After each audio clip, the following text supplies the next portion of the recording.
Evangelho segundo Mateus, capítulo 6, dos versículos 16 até o 18, essa vai ser a nossa leitura.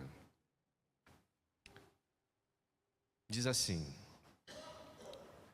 palavra de Jesus, né? Quando vocês jejuarem, não fiquem com uma aparência triste, como os hipócritas, porque desfiguram o rosto, a fim de parecer aos outros que estão jejuando. Em verdade lhes digo que eles já receberam a sua recompensa. Mas você, quando jejuar, unja a cabeça e lave o rosto, a fim de não parecer aos outros que você está jejuando, e sim ao seu Pai em secreto. E o seu Pai, que vem em secreto, lhe dará a recompensa.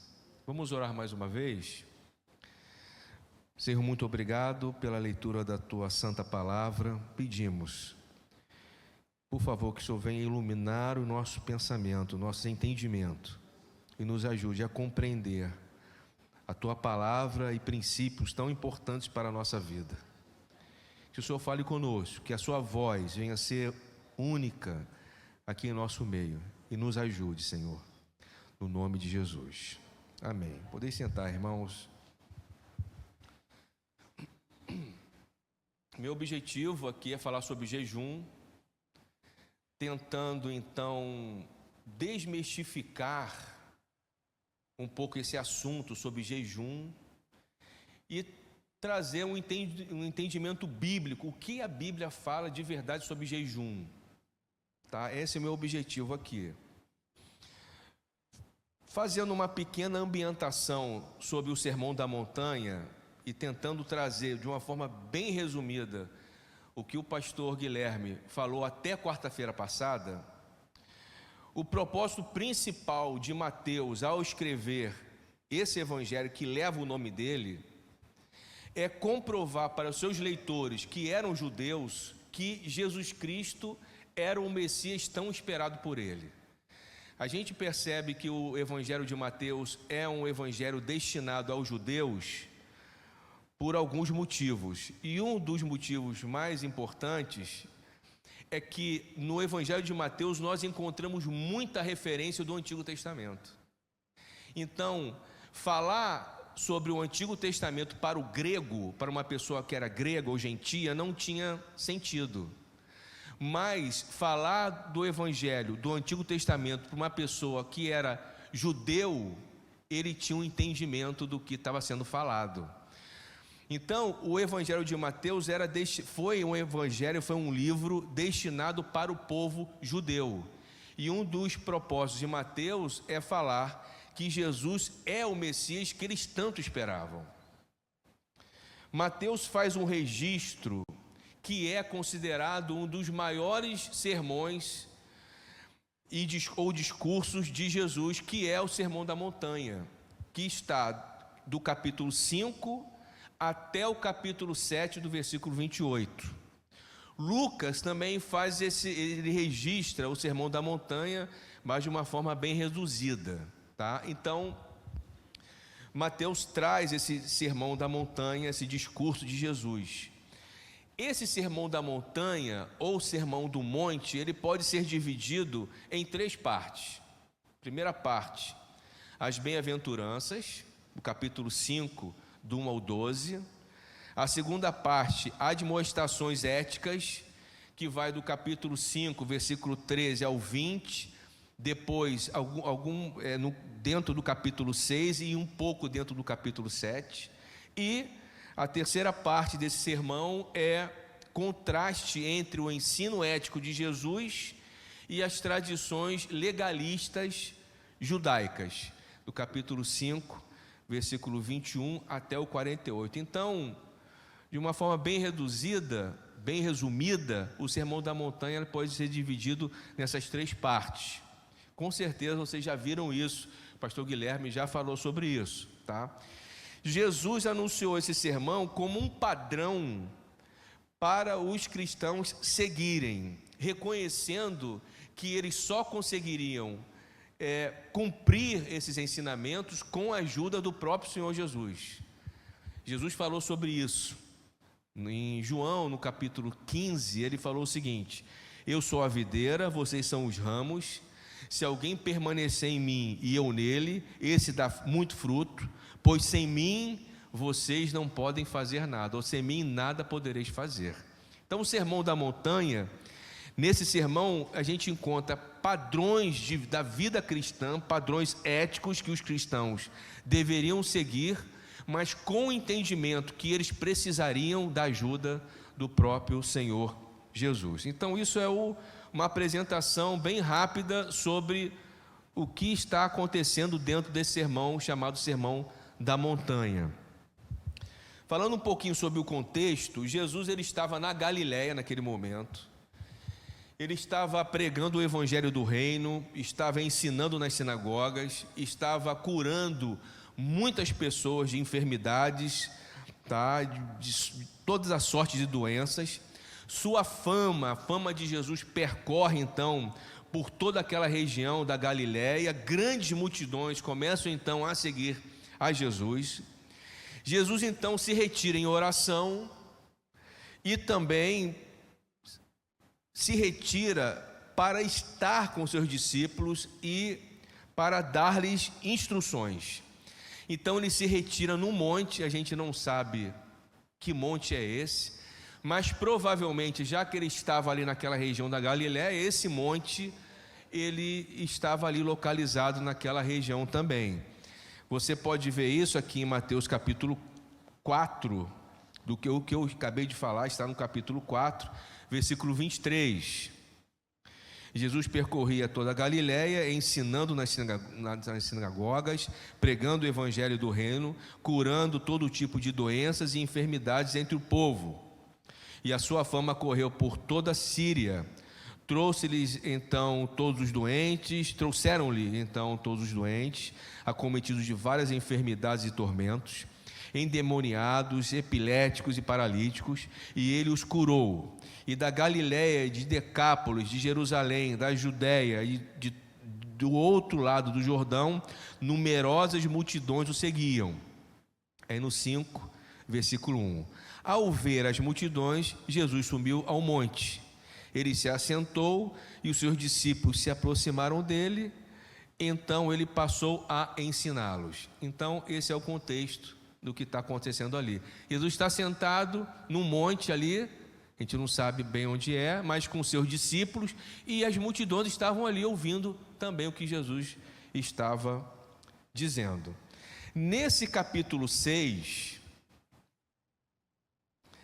Jesus ensina e cita três atos de piedade judaica. Jesus ele fala sobre doação, ou esmola, ou ato de dar, do capítulo 6, aí, versículo 2 a 4, vocês já viram isso. O segundo ato de piedade judaica é a oração, que é do versículo 5 até o versículo 15, que Jesus fala sobre oração. E o terceiro ato de piedade judaica é o jejum, que é do versículo 16 ao versículo 18 que nós lemos. Sobre doação, vocês já ouviram o pastor Guilherme ensinando aqui sobre o que Jesus quis dizer sobre doação. Sobre oração, o pastor Guilherme falou na quarta-feira sobre oração, e eu vou falar hoje sobre jejum. Todo judeu piedoso, ele observava esses três atos. Todo judeu piedoso, ele doava, ele orava e ele jejuava, ok? Jesus afirma o valor positivo desses atos, mas o problema deles é que ao praticarem, faziam com motivação de chamar atenção. Esse era o problema. Chamar atenção para si mesmos e serem vistos por outras pessoas. Jesus falou, olha, doar é importante, orar é importante, jejuar é importante. Só que vocês fazem isso para chamar atenção. Vocês fazem isso para serem reconhecidos pelos homens. E Jesus fala sobre isso aqui no versículo 1. aqui do capítulo 6. Ele disse: evitem praticar suas obras de justiça diante dos outros, para serem vistos por eles, porque sendo assim vocês já não terão nenhuma recompensa junto ao Pai de vocês que está nos céus. Então, o primeiro ato, aí ele vem falando sobre esses 3 atos. E o primeiro ato é o ato de doação, ou ensino a respeito da esmolas. Não sei se na sua Bíblia está aí esmolas ou doação, lá no capítulo 6. Então, o primeiro ato de doar, no versículo 2, Jesus fala, quando você for dar esmola, não fique tocando trombeta nas sinagogas e nas ruas, como fazem os hipócritas, para serem elogiados pelos outros. Em verdade, lhes digo que eles já receberam a sua recompensa. Então, aqui é interessante que Mateus cita, no mínimo, 13 vezes essa palavra hipócrita. O pastor Guilherme falou sobre isso na quarta-feira. Essa palavra hipócrita é uma palavra que vem do grego, que significa ato de teatro. É como alguém está representando um personagem, uma pessoa que está representando uma pessoa que não é. Esse é o hipócrita, tá? Então, aqui Jesus fala: não toquem a trombeta diante de ti, não façam alarde, não façam barulho, como se o som de várias moedas caíssem no gasofilácio, chamasse a atenção para que as outras pessoas ouçam e vejam: nossa, olhe que grande a oferta que ele está dando. E no versículo 3 e 4, Jesus fala: mas ao dar a esmola, que a sua mão esquerda ignore o que a mão direita está fazendo, para que a sua esmola fique em secreto, e o seu Pai que vem em secreto lhe dará a recompensa. Aqui aprendemos que não devemos dar o foco, quando doamos, na nossa generosidade e banir de nós a autoglorificação.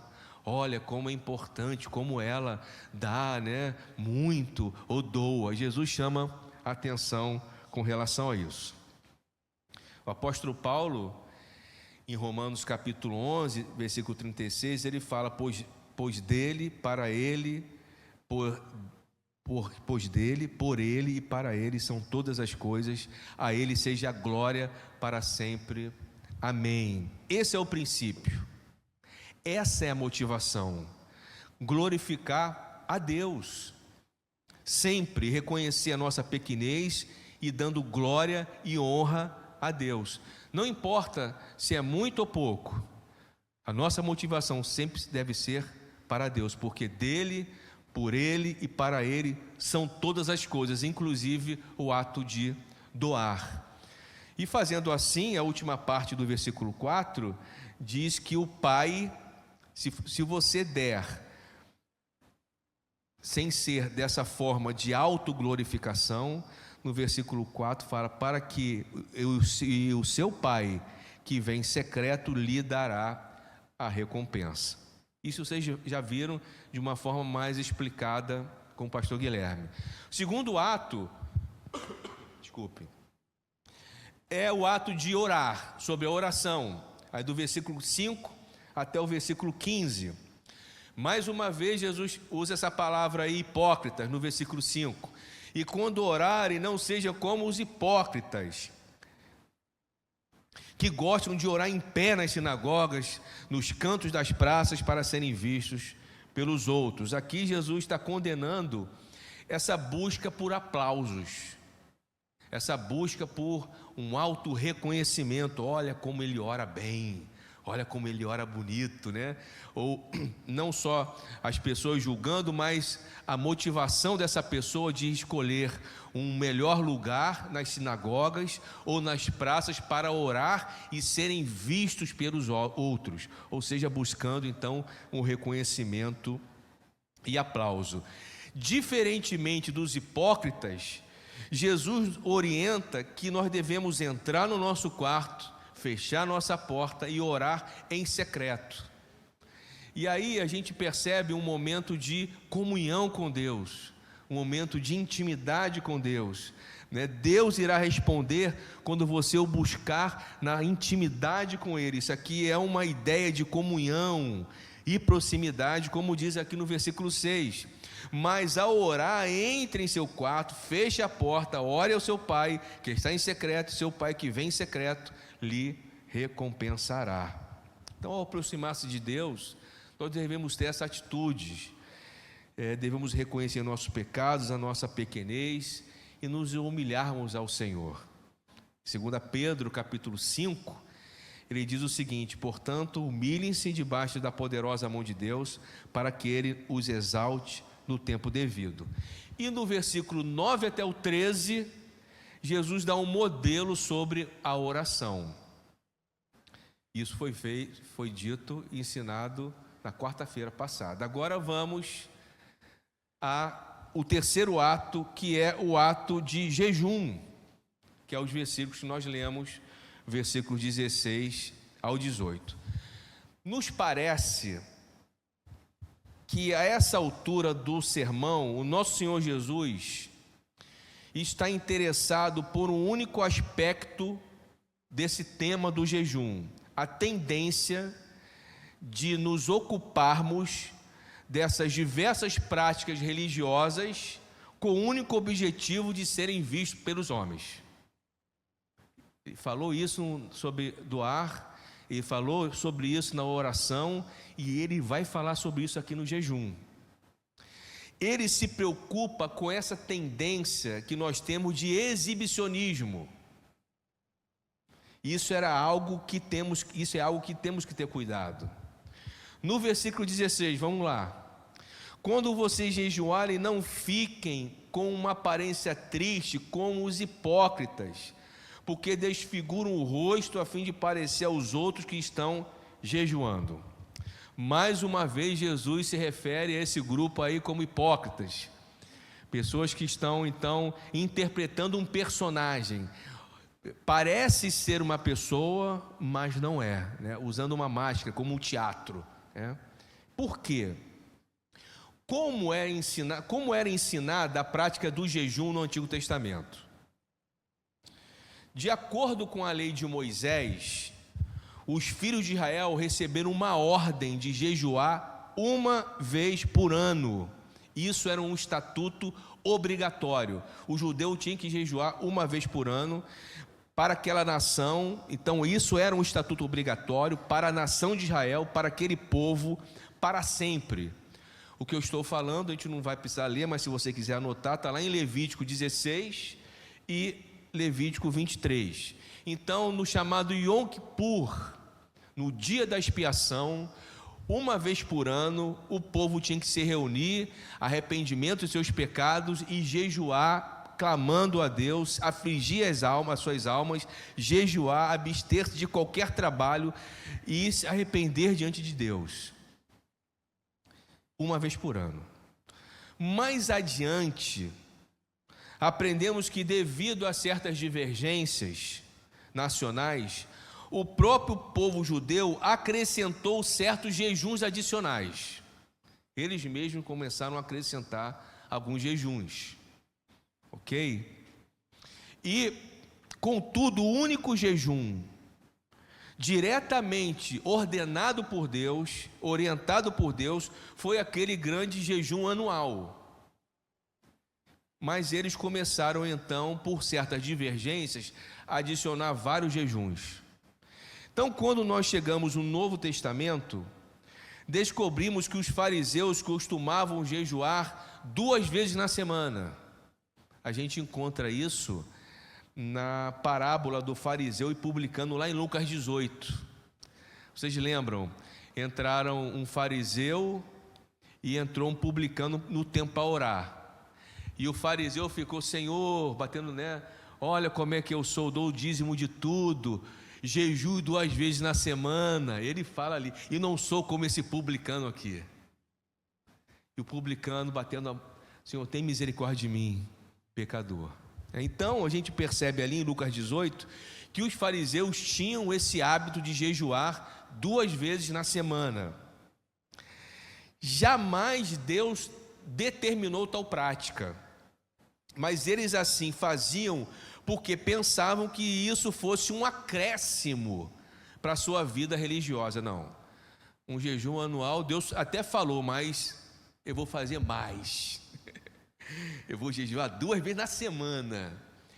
Deus está meio errado, né? Eu acho que Deus está meio errado.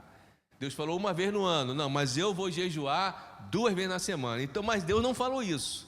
Mas eles fizeram acréscimos. Além dos fariseus jejuarem 2 vezes na semana, que normalmente eram as segundas e quintas-feiras, eles denunciavam visivelmente o seu jejum. Pasmem, eles não se penteavam. Imagine aí o judeu todo descabelado. Eles deixavam a barba, o judeu tem aquele barbão, né? Eles deixavam a barba toda desarrumada e ainda, às vezes, colocavam pó ou cinza em suas cabeças. Olha o que diz no versículo 16 que nós lemos. Jesus falou: quando vocês jejuarem, não fiquem com uma aparência triste, como os hipócritas, porque desfiguram o rosto a fim de parecer aos outros que estão jejuando. Eles faziam isso. Naturalmente, quando eles jejuavam dessa forma, as outras pessoas percebiam, correto? Porque era essa a intenção, das pessoas perceberem que ele estava jejuando. Então, naturalmente, quando eles jejuavam dessa forma, as pessoas percebiam que eles estavam nesse período de jejum. Queriam chamar a atenção e que estavam jejuando, e por isso mantinham uma aparência de miseráveis, de infelizes, todo descabelado, a barba toda desarrumada. Então, as pessoas olhavam e falavam: ó, como ele é espiritual, né? Ó, como é que ele está jejuando. Ele está jejuando. Olhe para ele, olhe que ele está sacrificando e sofrendo, coitado, sofrendo, por causa da sua devoção a Deus. Nosso Senhor Jesus condenou totalmente aquela atitude, completamente. Qualquer pronunciamento do fato que estamos fazendo ou chamando atenção para o mesmo é algo inteiramente repreensível. E foi isso no caso da doação, e foi a mesma coisa sobre a oração. O princípio é o mesmo. Então, no ato de doar, Jesus falou: não toquem trombetas, não façam alarde, que a sua mão esquerda não saiba o que a tua mão direita está fazendo. E sobre a oração, Jesus falou: não fique como os hipócritas nos melhores lugares da sinagoga ou nos cantos das praças, orando para serem vistos pelos homens. O princípio era o mesmo. E agora Jesus está dizendo para eles, da mesma maneira, que eles não deveriam chamar atenção ao fato de estar jejuando. Mesma coisa, mesmo princípio. Tudo isso com o objetivo de serem vistos, reconhecidos e admirados. Tudo isso. E Jesus ordenou que não deveria ser assim. No versículo 17 e 18. Mas você, quando jejuar, Jesus agora orienta. Primeiro Jesus fala: não sejam como eles que fazem isso, isso, isso, isso. Agora, quando você for jejuar, unja a cabeça, lave o rosto, a fim de não parecer aos outros que você está jejuando, e sim ao seu Pai em secreto.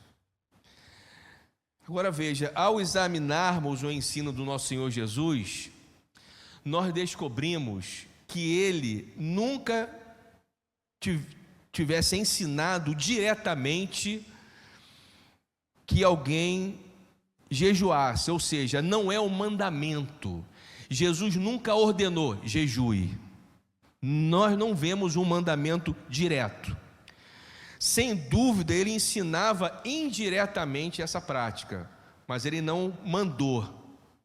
Mas indiretamente ele falou sobre o jejum, que nós podemos jejuar, mas não foi um mandamento direto. A gente vai perceber isso aqui. Em Mateus 9, Mateus capítulo 9, nós lemos que os discípulos de João Batista, eles fizeram uma pergunta para Jesus, lá em Mateus capítulo 9, versículo 14 e 15. Os discípulos de João Batista procuraram Jesus e perguntaram: por que jejuamos nós e os fariseus e os teus discípulos não jejuam? Aí Jesus responde: podem acaso estar tristes os convidados para o casamento enquanto o noivo está com eles? Jesus faz uma metáfora aqui. Jesus fala: num casamento onde há alegria, comida e bebida, alguém jejua? Não. Então Jesus usa essa metáfora do casamento, da festa, dizendo: pode alguém, se está num casamento e o noivo está ali, alguém jejuar enquanto estiver uma festa, enquanto o noivo estiver ali? A resposta naturalmente é não. E ele continua: dias virão, contudo, em que lhes será tirado o noivo, e nesses dias hão de jejuar. Então teria momentos difíceis que eles iam jejuar. Então não há uma ordem direta para jejuar, mas nós percebemos que o jejum faz parte da nossa vida cristã. Talvez os discípulos de João Batista, eles jejuavam na esperança que a sua devoção apressaria a vinda desse reino do Messias tão esperado por eles. Jesus nunca proibiu o jejum. O que foi que ele disse aqui no versículo 17? Mas você, quando jejuar, quando jejuar, unge a cabeça e lave o rosto. Então, embora não fosse um mandamento direto, podemos jejuar, porque Jesus disse: quando você jejuar, unge a sua cabeça, lave o rosto. Então, com base nessas palavras de Jesus, concluímos que o jejum nada tinha de errado, era recomendável. E nós mesmos estamos informados de que ele jejuou por 40 dias e 40 noites, quando foi tentado por Satanás. Então, não é uma ordem jejuar, uma ordem direta de Jesus para nós, mas é recomendável que, por vezes, nós devemos jejuar. Vamos entender isso um pouquinho mais à frente, ok? O jejum era praticado também pelos apóstolos. A igreja de Antioquia, isso que eu estou falando está lá em Atos capítulo 13 e Atos capítulo 15. A igreja de Antioquia, antes de enviar Paulo e Barnabé na sua primeira viagem missionária, eles só fizeram isso depois de um período de oração e jejum. Então, de fato, em qualquer ocasião importante, quando comprovada ou confrontada por alguma decisão vital, a igreja primitiva sempre parecia entregar-se na prática de oração e jejum. Sempre quando eles tinham alguma decisão importante para tomar, então eles se dedicavam, separavam o momento de oração e jejum. Não era uma ordem direta de Jesus, mas eles separavam esse momento. O próprio apóstolo Paulo, ele fala sobre isso em sua carta na segunda aos Coríntios, quando ele diz que ele passava açoites, ele foi preso, tumultos, em trabalhos, nas vigílias, nos jejuns. Então ele fala que também ele jejuava. Então a gente percebe ali que Paulo jejuava, o jejum era um aspecto regular na vida do apóstolo Paulo. Então, para que serve o jejum? Qual o seu propósito?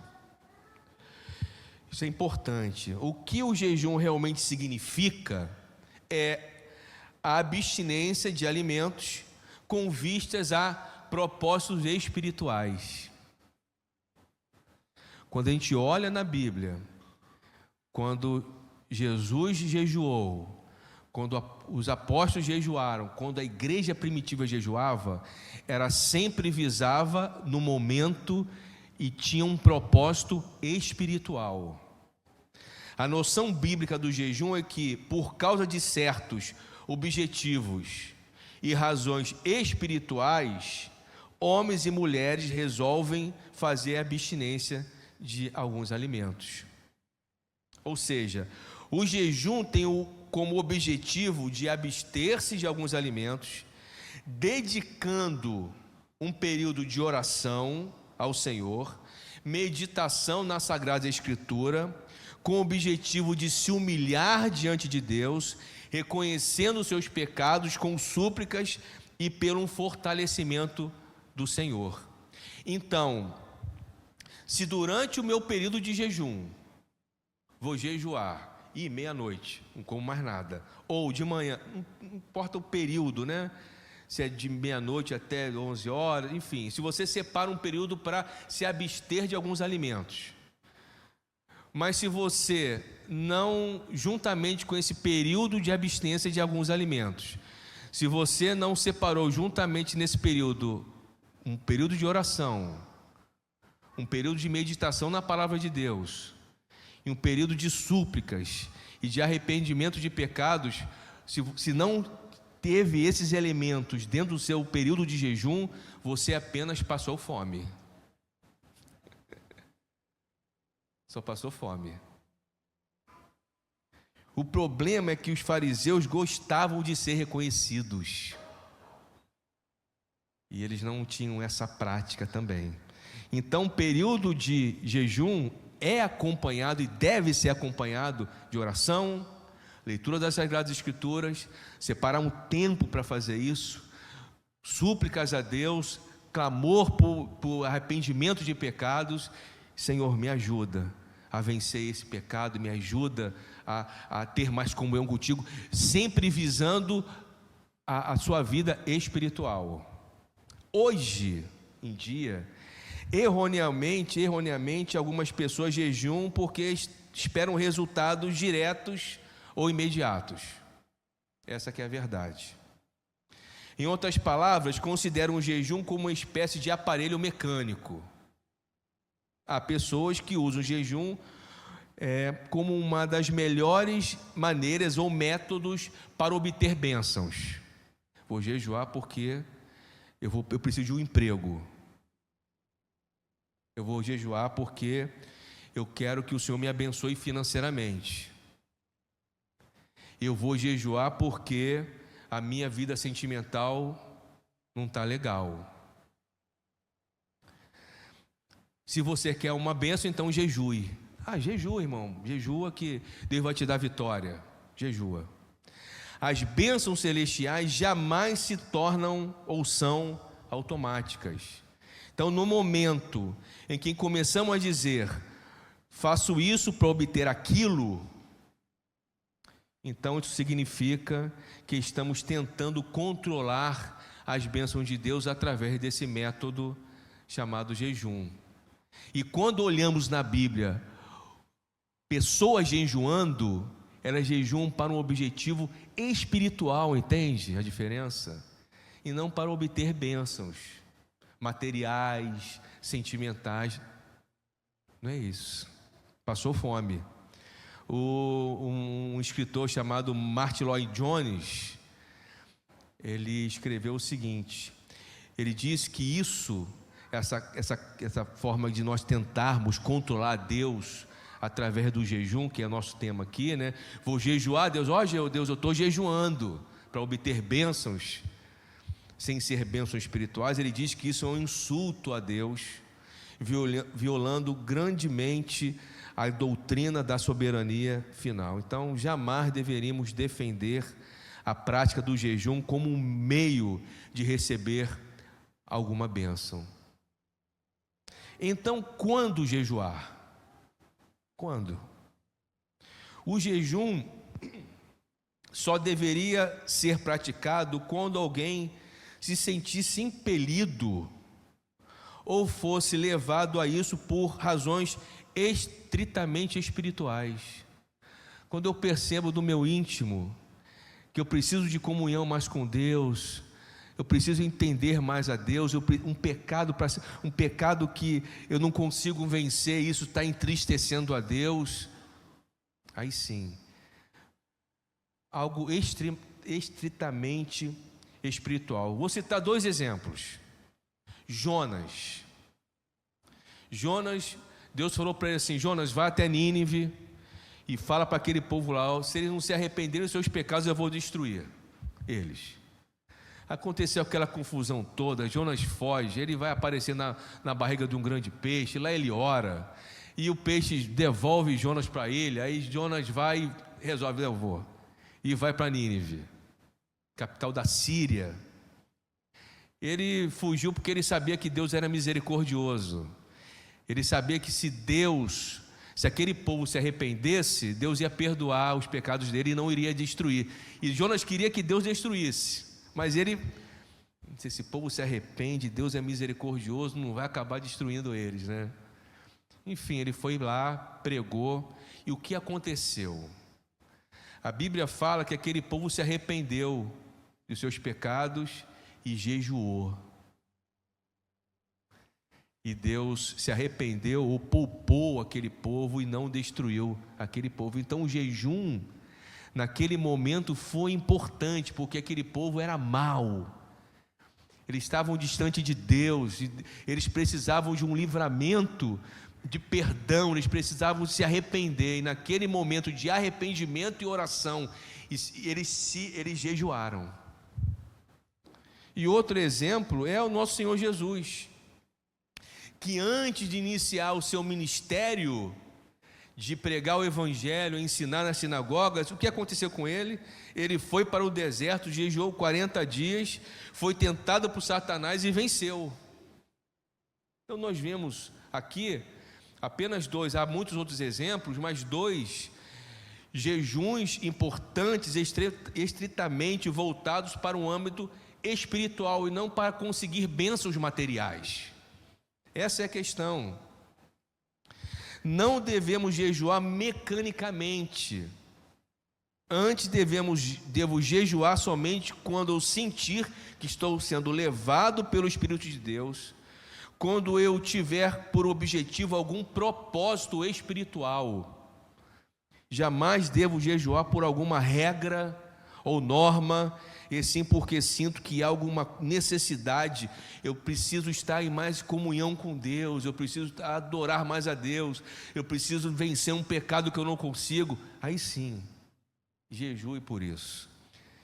Então, qual a maneira correta do jejum que Jesus orientou? A primeira coisa é que o jejum não envolva um esforço distorcido conforme faziam os judeus. Aí no versículo 17, Jesus disse: mas você, quando jejuar, unge a cabeça, lave o rosto, a fim de não parecer aos outros que você está jejuando, e sim ao teu Pai em secreto. Ou seja, o que Jesus quis dizer com isso? Quando você jejuar, faça de maneira natural. Faça de maneira natural, lava seu rosto, penteie esse cabelo, essa barba, se arruma, vá orar, Deus vai te recompensar em secreto. Ele falou na oração, deveria entrar no quarto e orar a Deus. Então faça de uma maneira natural, que a nossa preocupação, irmãos, sejam somente com Deus e sobre como podemos agradá-lo em tudo. Então, se a nossa maior preocupação for agradar a Deus e glorificar o seu nome, então não encontramos qualquer dificuldade com essas coisas. Se alguém esqueceu de si mesmo, renunciou aos seus desejos e se dedicou inteiramente a Deus, então o próprio Novo Testamento declara que esse alguém saberá como comer, como vestir, como beber, pode estar fazendo isso tudo para a glória de Deus, e não para a minha glória, e não para o meu reconhecimento, e não para ser visto pelos outros, mas em secreto em Deus, de uma forma natural. O apóstolo Paulo fala em Gálatas capítulo 2, versículo 19 e 20, porque eu, mediante a própria lei, morri para a lei, a fim de viver para Deus. Estou crucificado com Cristo, logo já não sou eu quem vive, mas Cristo vive em mim. E esse viver que agora tenho na carne, vivo pela fé no Filho de Deus, que me amou e se entregou por mim. Então, e damos graças a Deus porque Ele recompensa dessas pessoas quando fazem da maneira correta, né? Como diz então na parte B do versículo 18: e seu Pai que vem em secreto lhe dará a recompensa. Não os outros que estão vendo, não os outros que estão te admirando por aquilo que você visivelmente está querendo transmitir, mas em secreto o seu Pai te recompensará.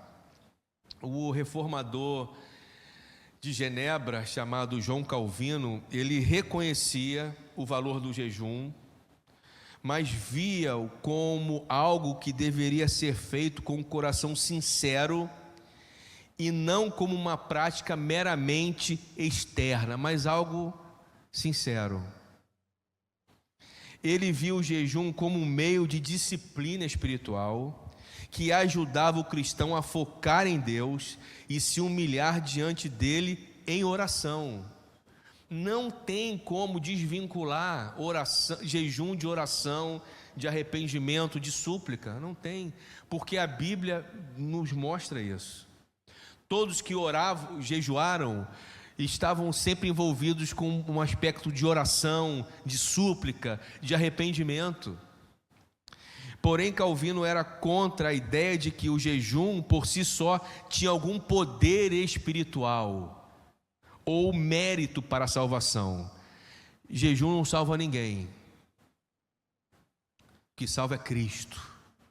O que salva é se arrepender com seus pecados e crer em Cristo como o Senhor e Salvador da sua vida. Eu fui buscar minha sogra semana passada, ela mora em Barra Mansa, aí ela desceu aqui na rodoviária, eu fui buscar ela lá. Aí nós fomos num carro, aí tinha um pessoal, morador de rua lá, né? E eles falando, né? E um deles falando muito alto: não, eu vou dormir só quando o pastor vier aqui me orar. Aí eu vou poder dormir. Estou esperando ele orar, vir aqui me orar, e quando ele acabar de me orar, eu vou dormir, porque o pastor é de visão, ele tem visão, o cara falando, né? E eu ouvindo aquilo ali, a minha sogra ali, né? Ouvindo também, aí entramos no carro e ela falou assim: que bonitinho, né? Ele está esperando o pastor vir para orar ele para dormir. Eu falei: dona Ilza, mas se ele não crê em Jesus, ele vai para o inferno com a oração do pastor e tudo. Falei para ela. Então, pessoal, oração, jejum, não é algo místico ou tem algum poder espiritual. Ele tem que ser acompanhado por outros elementos de arrependimento de pecado, de súplica, de um momento que você separa para estar com Deus, né? Vou trabalhar, estou em jejum, trabalhando. O trabalho é importante, o jejum também, mas não casa. Não dá. Eu preciso estar um tempo de... Aí tá, eu fico em jejum, deixa eu entender, eu fico em jejum, aí dá meio-dia eu vou almoçar. Aí na mesa do almoço: Senhor, eu entrego esse jejum aqui, por isso, amém. Não. A gente percebe na Bíblia que jejum ele é acompanhado de outros elementos, que é oração, arrependimento, um louvor a Deus, súplicas. Aí sim. Dito isso, eu quero fazer rapidamente, para finalizar, 2 aplicações apenas. Primeira aplicação: peça a Deus que sonde o seu coração, sonde a sua motivação, se pergunte: por que eu quero jejuar? Se o jejum que você quer fazer for destinado a alguma bênção material, não passe fome. Não passe fome. Mas se seu jejum for dedicado a um crescimento espiritual, a uma comunhão mais com Deus, a um esclarecimento da Bíblia, Senhor, fala mais comigo através das Escrituras, aí faça. Nós lemos o salmista, nós lemos no Salmo 139, no versículo 23 e 24, ele falou sobre isso, ele falou: sonda-me, ó Deus, e conhece o meu coração, prova-me, conhece meus pensamentos, vê se há em mim algum caminho mau e guia-me pelo caminho certo, eterno. Então, primeiro ponto, peça a Deus que sonde o seu coração e veja a sua real motivação, não só para o jejum, mas para outras práticas de oração, no ato de doar, né, como já foi dito aqui, mas aqui sobre jejum, peça a Deus que sonde o seu coração. E a segunda aplicação, faça primariamente o jejum para a glória e louvor a Deus, primariamente, que a sua intenção maior seja a glória de Deus, e não um reconhecimento ou um benefício pessoal. Paulo, em 1 Coríntios 10, ele falou: portanto, se vocês comem ou bebem, ou fazem qualquer outra coisa, façam tudo para a glória de Deus. Então a única coisa que importa é que a nossa relação com Deus seja correta e que o nosso objetivo seja agradar ao nosso Senhor. Embora o mundo jamais entenda quem somos, Deus o sabe, e naquele grande dia esse fato será proclamado diante do mundo inteiro, como diz aí no final, aí no versículo 18: e seu Pai que vem em secreto lhe recompensará. Nós não precisamos de reconhecimento humano, irmãos, nós não precisamos disso.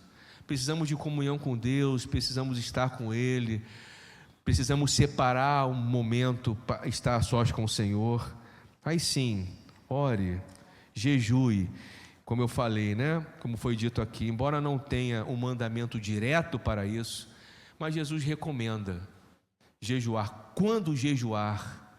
Então, quando você for fazer isso, faça de uma forma natural, se lave, se arrume.